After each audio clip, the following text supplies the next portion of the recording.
It's my pleasure to introduce Dr. Zdeněk Beran once again. Dr. Beran and his son arrived 2 weeks ago tonight, and they're departing Wednesday. So they've had I think, a wonderful 2+ weeks here. And I can assure you that without Dr. Beran, I don't think there would have been a Czech semester this fall.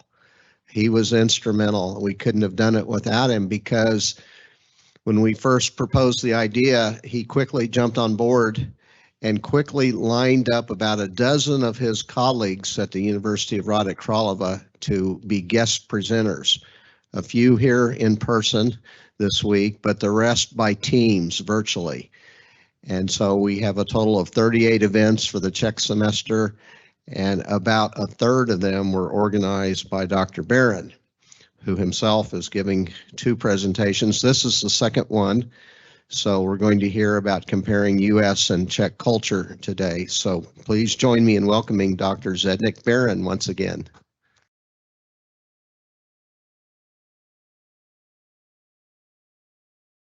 Thank you very much. Good morning, ladies and gentlemen. I hope you will not regret that's my second attempt to tell a little bit about our history and culture, but I promise it will be different than last week. The lecture today will have 2 parts. The first one, something about basic values according to Gerd Hofstede's model. It's about interculturality, and we'll talk a little bit about differences between Czechs and Americans. So maybe it will also be helpful to everyone who will be traveling to the Czechia in December. In the second part, I will show you several important pictures from the US and Czech history, put it together, and look for different parallels, connections, and maybe we will think about if our histories are not that different from each other. Let's start with this strange picture. It's maybe more strange to Central Europeans than to US citizens. If you look here to this map, maybe it can make sense here. It doesn't make sense in our country, of course.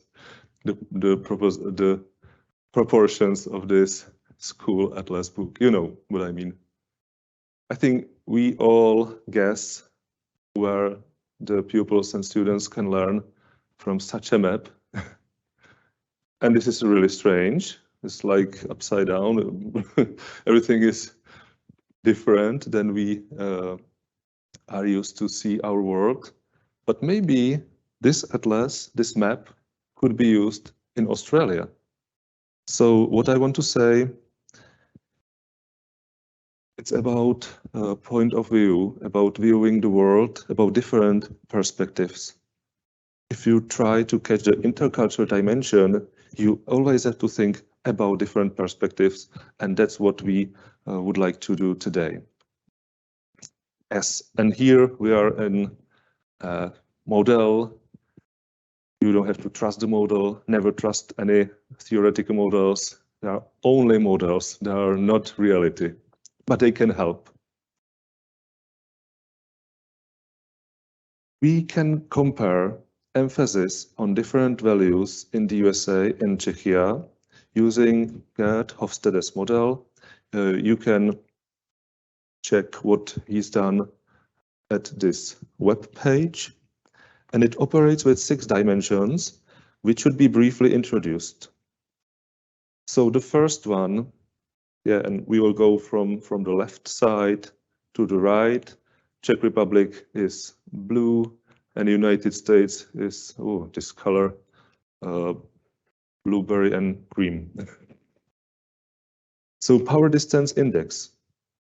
This dimension expresses the degree to which the less powerful members of a society accept and expect the power is distributed unequally. The fundamental issue here is how a society handles inequalities among people. People in societies exhibiting a large degree of power distance accept a hierarchical order in which everybody has a place and which needs no further justification. In societies with a lower power distance, people strive to equalize the distribution of power and demand justification for inequalities of power. We can see that this is stronger in the Czech Republic than in the US. And maybe I'm slightly surprised here with a higher score of Czechs, because I'm aware the Czechs are strongly egalitarian with reluctance to respect authorities, that we are. But maybe it is a result of decades of ruling bureaucracy and inability to democratically and freely participate on society's development. Definitely, I think there will be a big difference between generations in the Czech Republic if we compare older and younger generations, and the dimension seems to me to be changing quite quickly. Look at the second graph, individualism versus collectivism. Big difference and high score by the US citizens. The high side of this dimension is called individualism. It could be defined as a preference for a loosely knit social framework in which individuals are expected to take care of themselves and their immediate families. The opposite is collectivism, which represents a preference for a tightly knit framework in society in which individuals can expect their relatives or members of a particular in-group to look after them in exchange for unquestioning loyalty. I think it can make sense.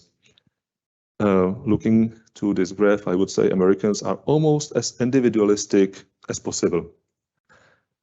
An example comes to my mind to illustrate this dimension. Maybe Czech parents take longer care of their children with bigger responsibility of their future lives. We also usually live nearby our original families more often than here in the USA, but I discussed this category with Dr. Schreiber, and she told me that the MSSU students maybe live more European way of considering this category, like having a lot more family ties than average American college and university students. But it's up to, I'm not sure. Yeah, but still there is a stronger accent on individualism from American culture norms received by the American students here than in the Czech Republic. The third dimension is masculinity versus femininity. There is not a big difference between Czech Republic and America. The masculinity side of this dimension represents a preference in society for achievement, heroism, assertiveness, and material rewards for success. Society at large is more competitive. In opposite, femininity stands for a preference for cooperation, modesty, caring for the weak, and quality of life. Society at large is more consensus-oriented. Maybe a surprise that we are doing very similarly in this dimension. I think Czech society is a little bit more feministic, if we may use this term for this category, than American. It can make sense. Perhaps Czechs who wanted to live their more masculine dreams, they are already living in America, but I only guess. Yeah. I would like to mention that Czechs don't like risking. We are usually careful. We usually always think twice. There is a big difference between our countries comparing our social and healthcare system, because there are in the Czech Republic robust. You won't believe me that we have 4 years of paid parental leave. Our education from kindergarten to university is for free. We have free dentist care, but it's not everything is like it seems to be. Sometimes you must pay some extra money to receive a really high quality of these services. And it's not saying by a scholar, but as a person living in the Czech Republic, I think a big problem among Czech people is envy because of egalitarianism. So Czech people could have a weakness in envy, as well as most people in our country don't want to stray from the norm. The fourth dimension, uncertainty, avoidance, index, a big difference between Czechs and Northern Americans. This dimension expresses the degree to which the members of a society feel uncomfortable with uncertainty and ambiguity. The fundamental issue here is how a society deals with the fact that the future can never be known. Should we try to control the future or just let it happen? Countries exhibiting strong index in this category maintain rigid codes of belief and behavior and are intolerant of unorthodox behavior and ideas. Czechs hate uncertainty. I would confirm. I would compare us to hobbits, maybe. There are several signs of xenophobia in society. It is, which is otherwise fairly tolerant society. So don't be afraid of us, but we have some weak points. The majority of our nation is afraid of migration from Africa and the Middle East. For decades, Czechia was very homogeneous. After expulsion of Germans and tragedy of Jews during and after the Second World War, in our country there is only a huge majority of Czechs and some small minorities of other nationalities or different groups of people. This category, if we put it to the school system, this category is also related to a stronger role of teachers in Czechia, connected with a more passive role of our students. But teaching in the class here, I think our students can also be quite active, but I'm speaking about average. And in Czechia, you can find more positioning our teachers to the role of an unerring authority. The dimension number 5 is long-term orientation versus short-term normative orientation. A huge difference, I would explain it first. Every society has to maintain some links with its own past while dealing with the challenges of the present and the future. Societies prioritize these two existential goals differently. Societies who score low on this dimension prefer to maintain time-honored traditions and norms while viewing societal change with suspicion. Those with a culture with high scores, on the other hand, take a more pragmatic approach. They encourage thrift and efforts in modern education as a way to prepare for the future. Quite a big surprise. Surprising results here. Think about it.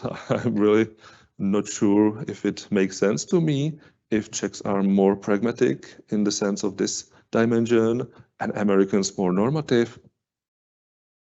I think I'm quite surprised here, and maybe you will be able to explain it better than I am. And the sixth dimension, indulgence versus restraint, there we see again a huge difference. Indulgence here stands for a society that allows relatively free gratification of basic and natural human drives related to enjoying life and having fun. Restraint stands for a society that suppresses gratification of needs and regulates it by means of strict social norms. Wow. I'm really surprised that using this model, it looks like strongly socially controlled Czechs, but maybe we are. And Americans focused more on free joy and pleasure. Maybe it can make sense. We can think about it all together. But as I said, this is only a model. Don't trust it. It's only for the first orientation if our intercultural differences. And now we can proceed to the second part of this lecture today. Make yourself comfortable because we are just starting the journey across the whole history. It will be very fast. Here we have your President Biden, and the man on the right is our Prime Minister, our current Czech PM, who is a professor of political science, the first professor of political science of the whole Czech Republic. He's a well-educated man, and yeah, I think we need a strong leader during these times. So they represent a good relation between our nations, of course. And I don't want to discuss all the difficult questions like what is a part of American history? You know more about it than I know.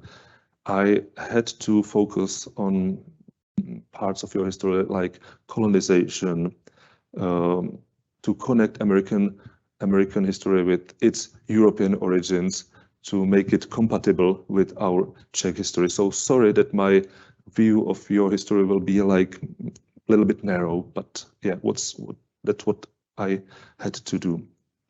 The first picture shows us, you know, the statue, Leif Erikson, who recently took the primacy of Christopher Columbus on discovering your new continent. Several decades before his voyage, Bohemia gained its first and the most important national patron, Saint Wenceslas, or Václav. It's a very popular name in Czech Republic, Václav. In fact, Northern and East Central Europe were Christianized in similar era. And what makes our story of Saint Wenceslav special? It's a horrible story. He was an older son of the Duke of Bohemia, but was killed by armed men of his younger brother Boleslaus. After Wenceslaus' death, Duke Boleslaus strove to canonize his brother, together with establishing independent bishopric in Prague. These efforts were successful, and St. Wenceslas has been considered the patron saint of the whole land for centuries. So, we are not sure if the Boleslaus is depicted here, but we can identify St. Wenceslas, the patron saint. So Boleslaus received ambiguous characteristics: a fratricide and a creator of the state.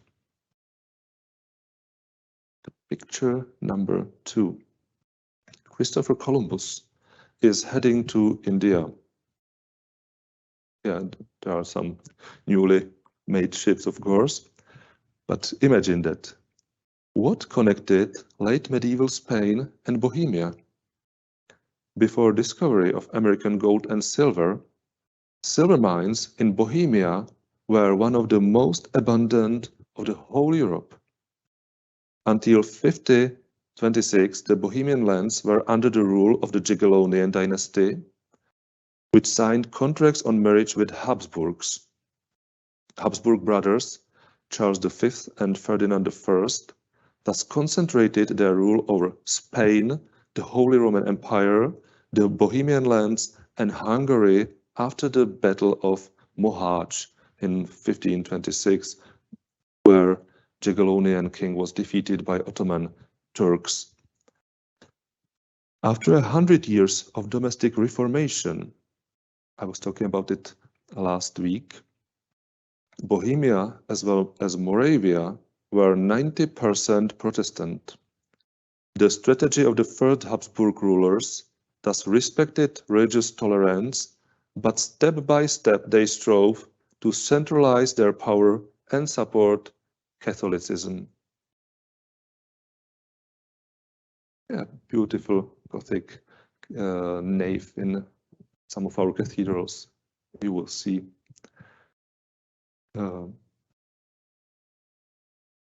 Beginning of the 17th century is about struggle between religions. Religious minorities from the Western Europe were looking for a shelter in America. And similarly, religious tolerance prevailed in Bohemia. The main part of the domestic reformation formed the so-called Unity of the Brethren, or maybe you know this church as the Moravian Brothers. They were based on the belief that faith is a godly gift, and therefore no one should be forced to faith. But it was only their belief. The big powers believed in different way. Catholics, Lutherans, and Brethren all lived in one country together. But time favored centralism and absolutism. After short legalization of different religious groups in Bohemia by the letter of Emperor Rudolf II, all hopes vanished. This is the decree of Emperor Rudolf II, and you see it is corrupted. So we can say what was the result of this tolerance. Groups of Czech Protestants were defeated by the imperial army, and Emperor Ferdinand II decided on something in Bohemia unheard so far. Believe me, our history is much less bloody than English. There were no many murders and kills among nobility. They were keeping their lives safe. So this was something shocking to whole Bohemian society. Emperor Ferdinand II ordered the execution of 27 leaders of a state government, and heads of executed men were exposed on city gates as a warning and were removed after many years after that as skulls by Saxon Lutheran army in 1630. I think connection with the ship Mayflower is just full of meanings. Yes, and that is the execution of Czech lords and knights and burghers on the old town square. If you will come to Prague, you will see the place where this mass murder took place. But years passed, and Czechs in general accepted their new Catholic faith, showed themselves fully loyal to the ruling Habsburg dynasty. The new aristocracy was, however, more German than Czech. In a decade when your country was born and Americans defeated British colonial armies, Bohemia and Moravia lived in peace. Ideas of enlightenment connected our countries. According then, Emperor Joseph II, a man on the right side of our image, he introduced a partial religious tolerance and cancelled forced labor of subject in the last quarter of the 18th century. He also allowed mass mobility from countryside, which encouraged rapid urbanization. The Industrial Revolution came to Eastern Central Europe with the most important raw material, cotton, which also connected our two countries. The saddest conflict in American history, I think the Civil War, had a parallel far away in Central Europe.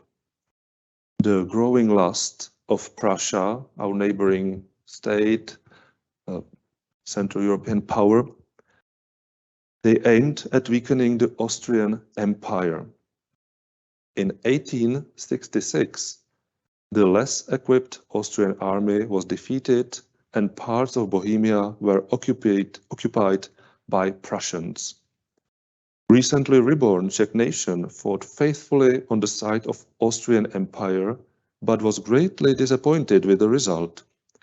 The ruling emperor, Franz Joseph II, had to pay for this failure, but he chose another nation to be preferred beside Germans in his empire, not Czechs, not Poles, but Hungarians.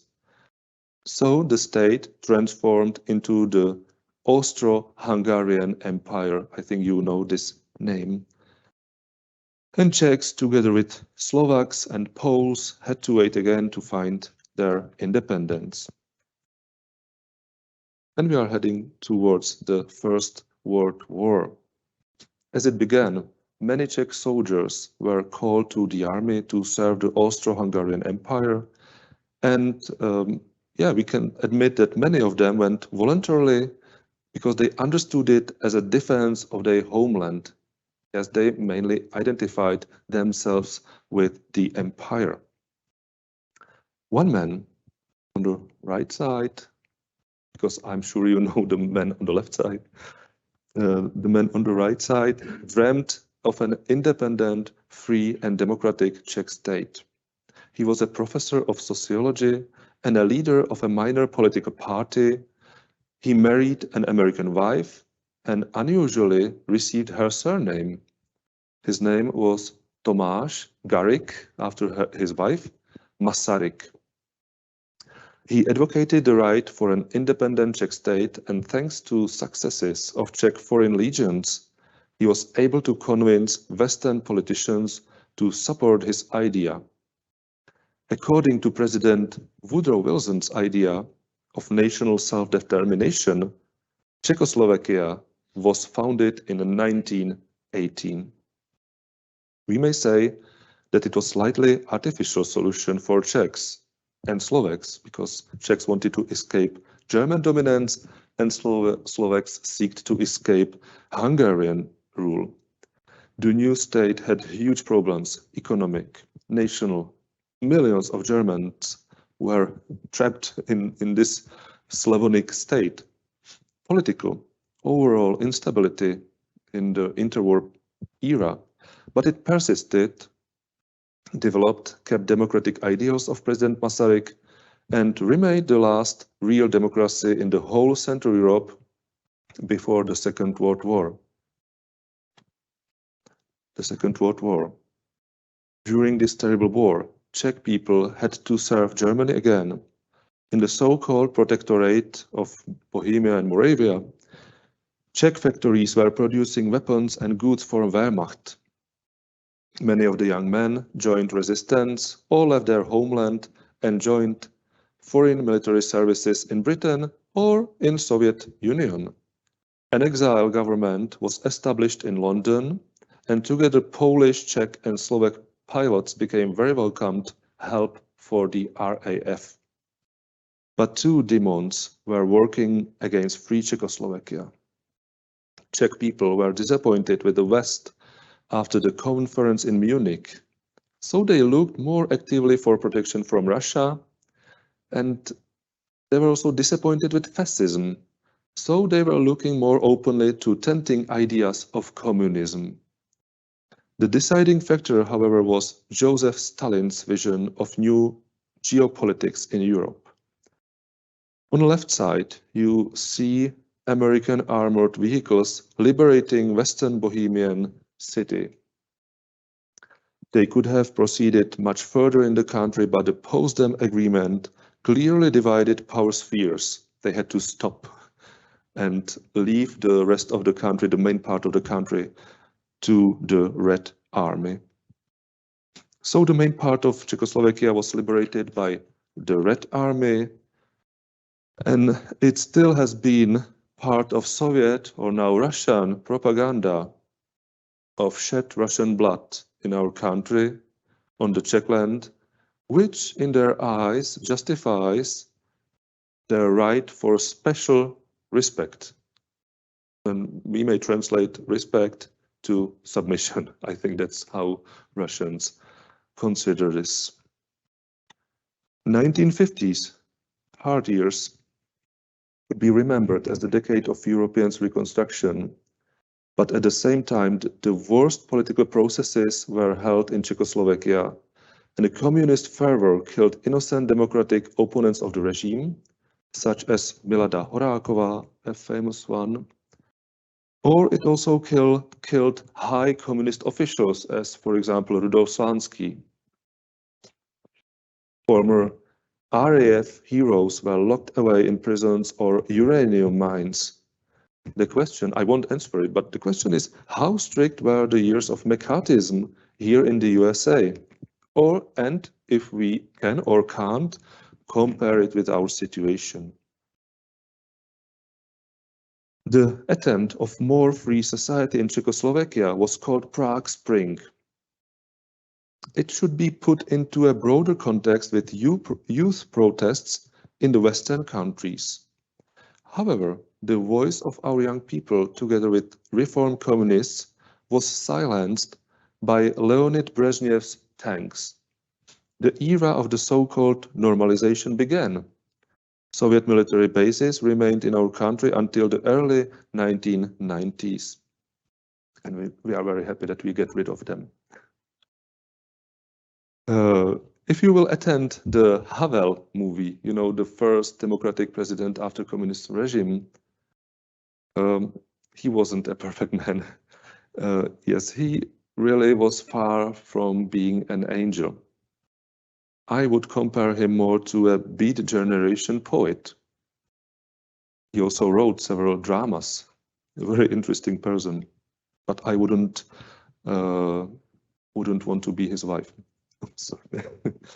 But in political life, he brought a brand new style of moral responsibility and received full international respect. The Communist Party transformed into a minor party in our parliament and never returned to power again. Currently, they have, I don't know, 3 or 4% of all votes in the country.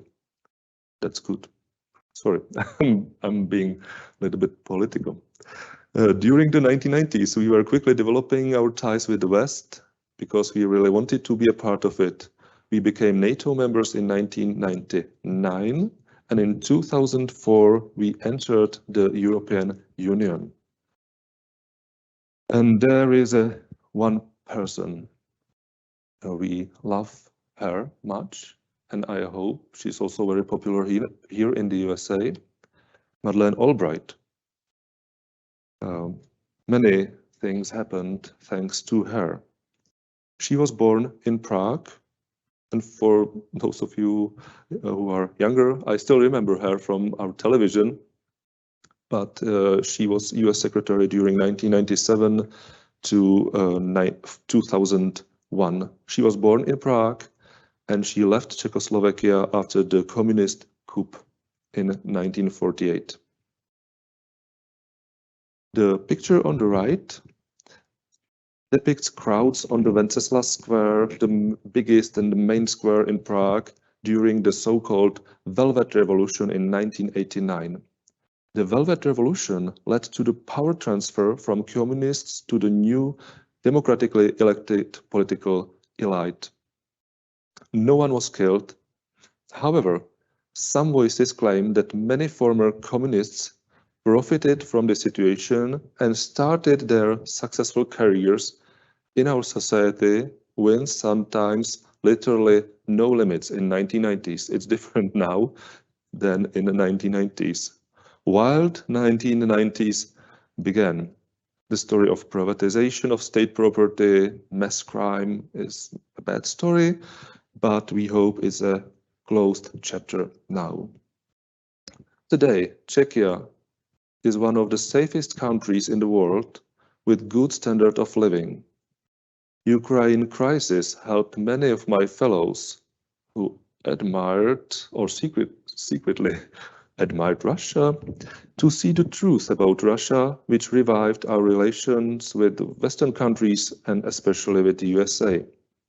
We can't forget big Czech diaspora in this country, counting around 1.5 million men and women of Czech nationality living here in the USA.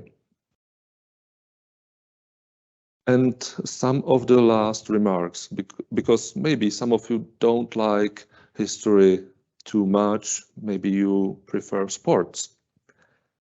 And I have a question for golfers. Who do you think are your top female golf players, Sister Korda? The right answer They are daughters of Czech former tennis player Petr Korda. He used to be number 2, the world number 2, and his Czech wife. So they are completely Czech, but now Americans. There are still many top tennis female players from our country. Maybe it's a challenge for my son to be the top male tennis player, because now our females are much better than males, but it can change, I hope. Maybe you know Petra Kvitová, sister Plíšková, or some other names. For ice hockey fans, there are many Czechs playing NHL. And sorry for beating you this year at the World Championship. But the real legends, maybe you remember them. Dominik Hašek, goalkeeper, he's Czech, or Jaromír Jágr, number 68. They are no longer active, but still they are better than average members of Czech national team, because our quality a little bit declined from 2000. And another interesting person, do you know the name Ester Ledecká? Because she spends more time here in the US, and she is a special girl. She's Czech, a daughter of popular Czech singer. And for those who still don't know who I'm talking about, she is the girl who won the Olympic gold medal from both alpine skiing and skateboarding. I don't know how she did that, but yeah, she's Czech, but she is doing the sport here and competitions here in the USA. I hope there are more interesting persons, moments from our history, culture, and society. And I hope you will be nicely surprised with other Czech times, other things related to our country. We will warmly welcome you to Czechia in December. And I wish you a pleasant day. And our group is heading to Amish community. So thank you very much for your attention. And I hope you will find more interesting moments from our country. Thank you.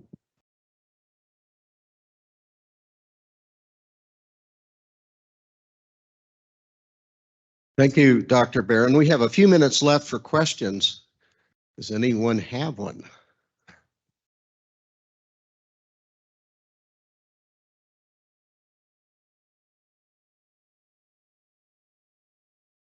Dr. Van Galen. Thank you for a wonderful and informative presentation. My question revolves around religion, both in the United States and in Czechia. Religion has obviously played an important role in shaping that history. I wonder if you can comment on the role of religion today in Czechia, and perhaps even how that might shape some of the dimensions of Hofstede's cultural dimensions. Oh, thank you very much for your question. This is a hard one, because the historians and social scientists have different opinions on the role of our Reformation. We call it Hussite Revolution because of the name of reformist John Huss. Some would say that our country is considered to be one of the most atheistic countries in the world nowadays. Some would say that it's because of Jan Hus, because he stole Czech nation from the Roman Catholic Church. The other will say, no, it's maybe more the fault of Habsburgs, because they forced Protestant Czech nation to believe in a Catholic way. So there is no common sense on this question. And connecting it to Hofstede's model, I think it's a really, really hard question. Maybe better will be able to answer sociologists. But there were more important factors during our history, because the religious tolerance went hand in hand with a special type of state, a special social system, which was called a states monarchy.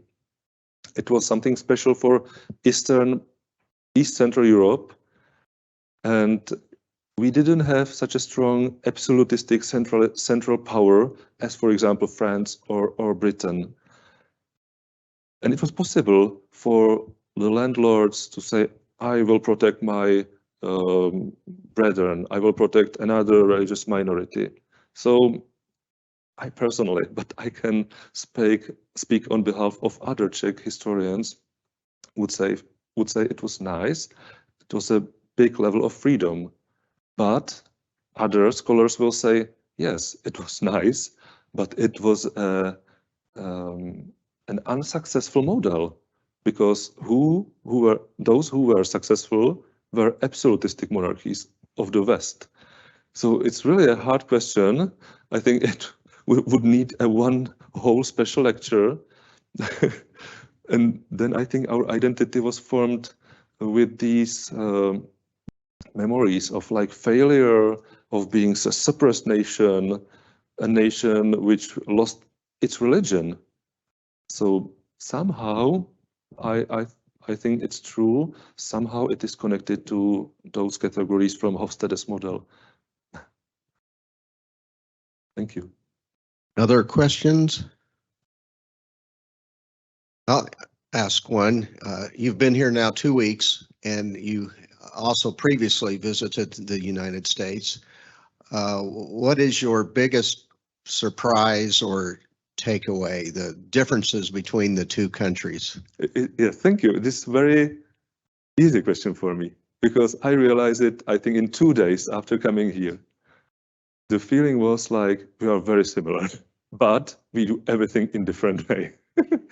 There are differences in small things, and we do everything, eating, or all the stuff around is different. But in general, as a person, as a society, there is no big difference. I think we are part of the one cultural world or one cultural era. Area. But we do everything differently. We taste differently. We don't put salt into sweet things as you do, and we don't put sugar in salty things as you do in salty meals.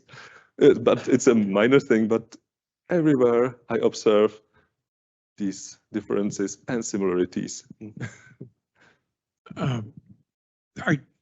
As you know, I come from a Czech heritage. You are Czech, I know. Yes. You are my brother. And the one characteristic, I think, if you compared Americans to the Czechs, is if you ask me what is the one thing they're most similar in, defiance.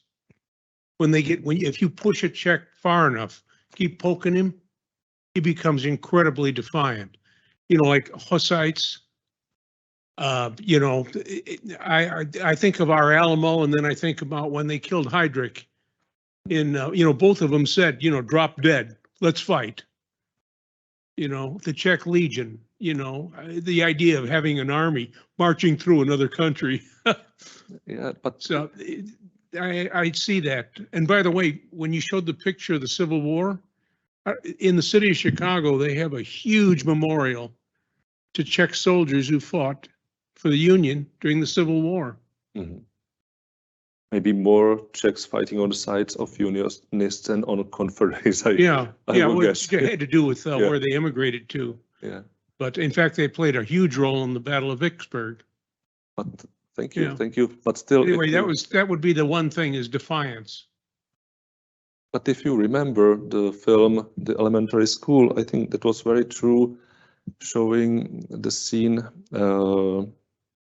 Someone told that Czechs should have fought against Nazis in 1940s, and the father of the main boy character, he said, yes, but there will be half of us now.